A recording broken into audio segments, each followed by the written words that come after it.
Nah kalau dari Bang Zazilul tadi udah disenggol-senggol juga, ini senasib sepenanggungan juga nih PKB, rontok juga di DKI, di Jatim juga suaranya rendah sekali. Tapi paling cerah dia. Baik, terima kasih. Kita harus memandang bahwa pesta demokrasi ini sebenarnya siapa yang melakukan pesta dan untuk siapa.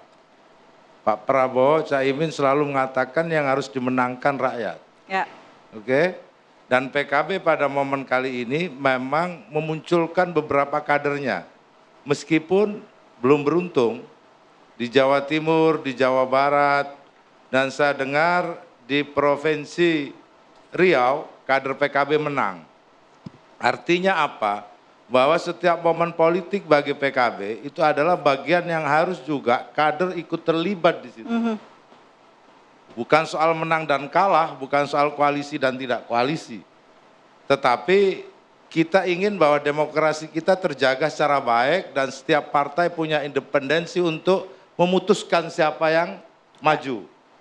Nah, alhamdulillah untuk pesta demokrasi kali ini yang serentak, kita tidak melihat warna dikotomi politik sara tidak kelihatan.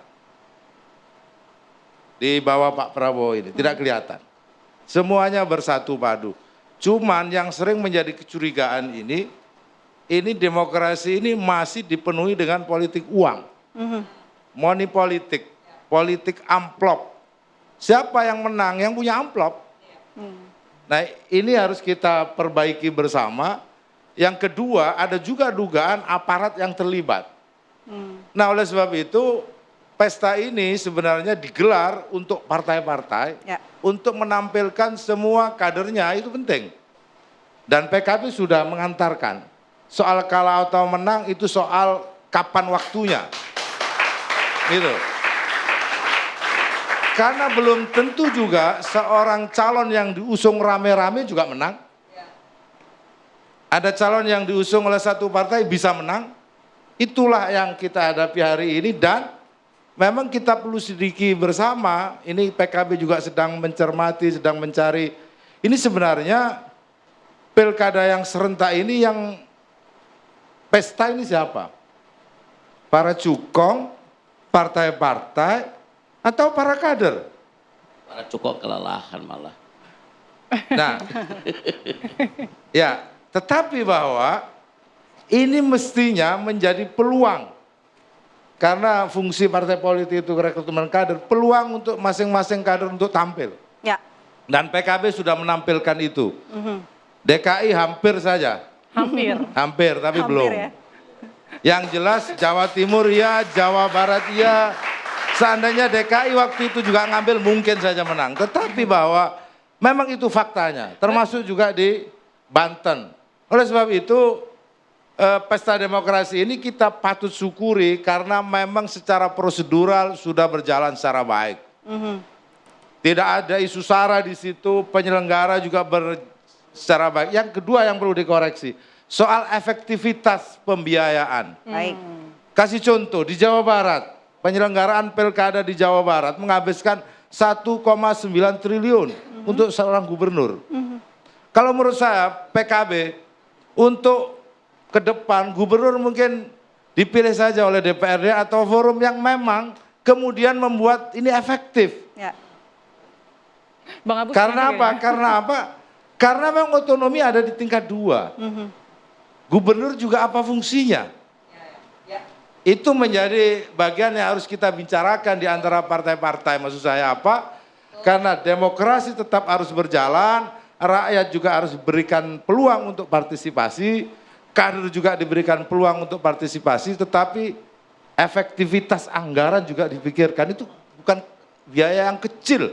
1,9 triliun diberikan kepada satu kabupaten tertentu yang miskin, misalkan di NTT, itu bisa membuat ekonomi bangkit. Nah inilah yang kita harapkan, demokrasi pesta ini betul-betul yang dimenangkan rakyat.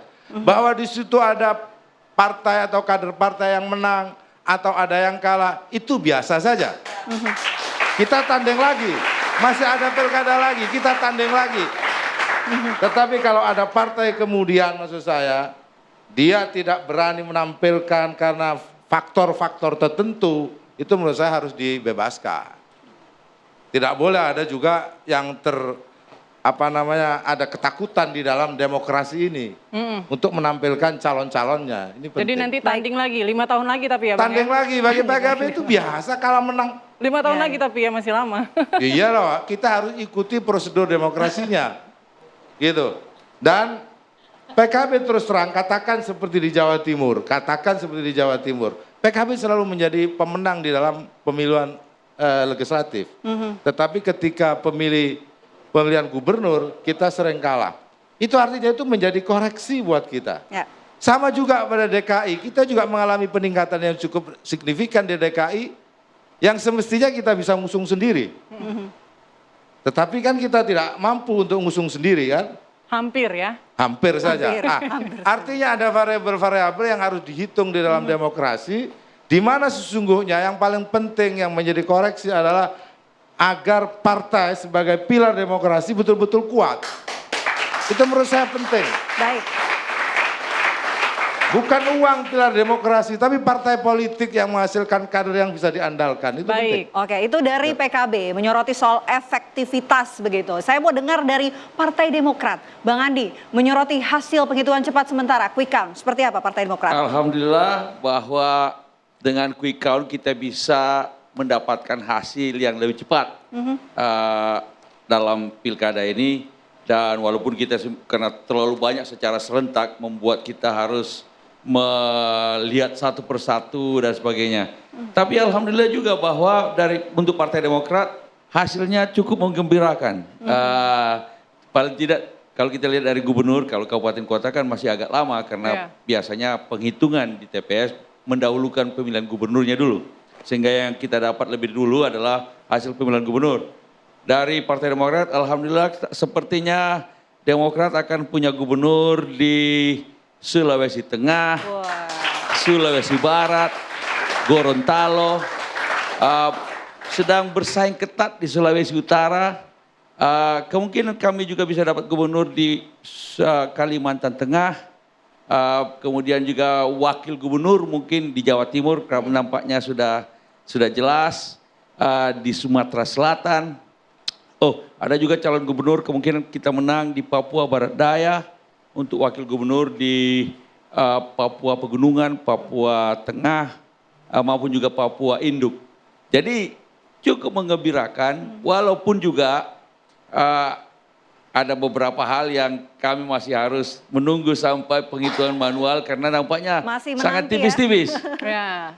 Dari secara keseluruhan tampaknya cukup bagus penyelenggaraan pilkada. Kita tidak melihat terlalu banyak konflik-konflik horizontal di tingkat daerah. Ada beberapa kejadian-kejadian tetapi segera bisa ditangani. Yang menarik adalah hasilnya. Kami juga tadi kita lihat juga di quick count di Maluku Utara, Shirley Laos memenangkan pemilu paling tidak dengan quick count dengan secara mutlak. Padahal dia minoritas, baik etnisitas maupun agama di Maluku Utara. Ini memperlihatkan masyarakat Indonesia sudah bisa melihat beyond itu, beyond etnisitas, beyond agama, dan melihat kapasitasnya dan melihat bagaimana figurnya sehingga Melihat sosok ya Bang? Sosoknya untuk bisa tampil menjadi pemimpin di daerah tersebut. Ini kemajuan-kemajuan yang menarik di Indonesia. Tampaknya ke depan rasanya ini kesempatan bagi kita untuk partai politik lebih mengefektifkan lagi untuk mencari pemimpin-pemimpin yang terbaik untuk ditawarkan sebagai pemimpin daerah. Oke, tapi kan tampaknya di provinsi-provinsi besar kayak Jakarta, Jawa Timur, Jawa Barat, Jawa Tengah kan belum menunjukkan ya hasil yang baik seperti tadi. Di Jawa Timur iya. Oke, Jawa Kalau Barat. di Jakarta, di DKI kan memang kami tidak punya kader untuk dicalonkan. Kami mendukung kader dari Golkar dan PKS. Ya. Di Jawa Tengah demikian pula. Jakarta Bang? Di Jakarta kami dukung Golkar dan PKS. Walaupun tampaknya hasilnya masih perlu, mudah-mudahan bisa dapat 2 putaran. Ini tipis-tipis karena quick count itu kan marginnya plus minus 1%. Jadi kalau bedanya kurang dari 1%, kemungkinan untuk putaran kedua ada. Kami mendukung itu. Walaupun di beberapa daerah seperti Banten juga kami tidak ada kader. Jadi kami mendukung ada 490 Demokrat mendukung di 490 daerah ya, kabupaten kota maupun provinsi. Tetapi tidak semuanya adalah kader dari Partai Demokrat. Justru karena kami dalam pemerintahan di Indonesia ini tidak mungkin sendirian. Kita justru berkoalisi, di mana-mana kami ada kader dari kawan koalisi yang lebih bagus, ya kita dukung mereka. Tapi kalau kader kami yang lebih bagus, kami minta juga bagaimana kalau dukung kader Partai Demokrat. Kan begitu namanya. Sehingga kita bersama-sama bisa membangun bangsa ini. Oke. Baik, kita sudah dengarkan kurang lebih 6 partai politik, masih ada 2 lagi, PAN dan Nasdem. Ditahan dulu ya Bapak-Bapak, nanti kita akan lanjutkan usai jeda. Tetaplah bersama kami di Dialog Kebangsaan, Puncak Pesta Demokrasi Pilkada 2020.